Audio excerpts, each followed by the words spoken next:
Hi friends, Todd here of counseling. This is like my sixth take of this video, so we'll see if we can get through it this time. Turned off everything that's going to make a beep or a sound, so we should be good. We have so many new people in the building, and this year got off to an interesting start, and it's been a roller coaster, as all of you know. Lots of anxiety in our students, lots of other issues that are going on. We thought that it was important to reintroduce this to everybody so that you're aware that it exists, and I'll give you some basics on how to use it. So this is our student support flow chart. I will send out a link to all of the staff along with this video so that you have this. I suggest you save it someplace.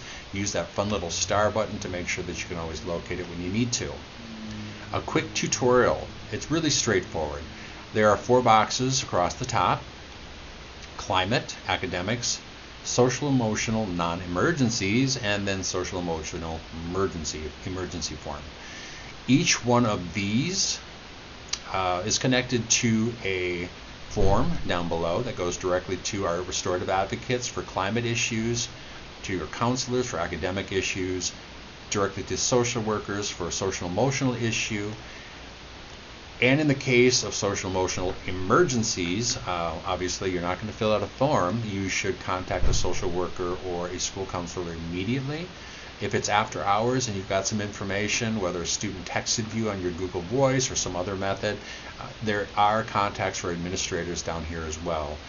I can't stress enough, if you suspect a student is going to harm themselves, suicidal ideation, or harm somebody else, we need to know about that immediately. We can't wait until the next day or the next week to take care of it.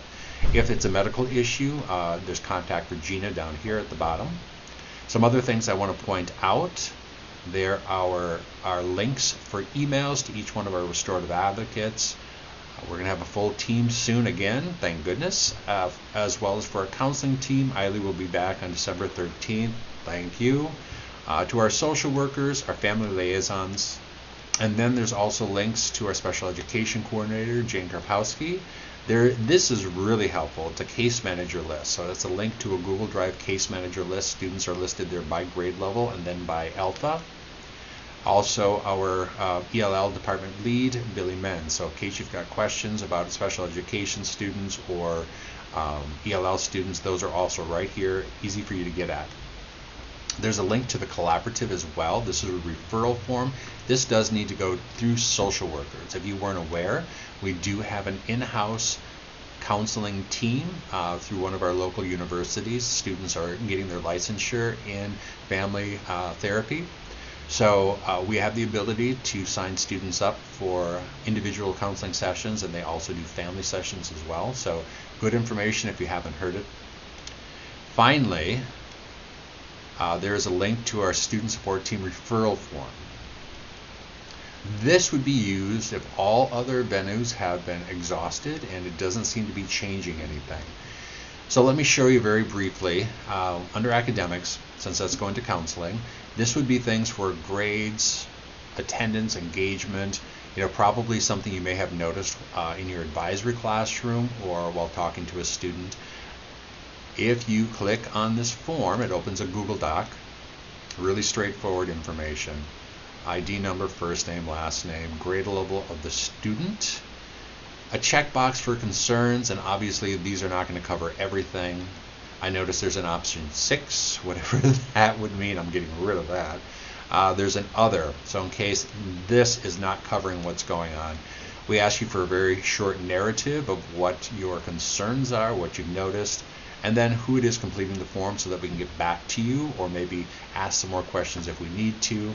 You submit that form once it's done, and that will go directly to the counseling team, to me, and then I'll disseminate it to the correct counselor. The same thing goes for social worker. This will go directly to Mike Riesig, who is the lead social worker this year. This would go to one of the restorative advocates, who would then disseminate it to the correct grade level as well. So hopefully this will be helpful to you. Again, I'll share it out. If you've got questions, please let me know. Thank you again so much. We've been receiving many emails regarding students. You guys are doing a fantastic job. Keep it up. This is maybe an easier, faster way to get that information to the people who can support the students most quickly. Thanks a lot.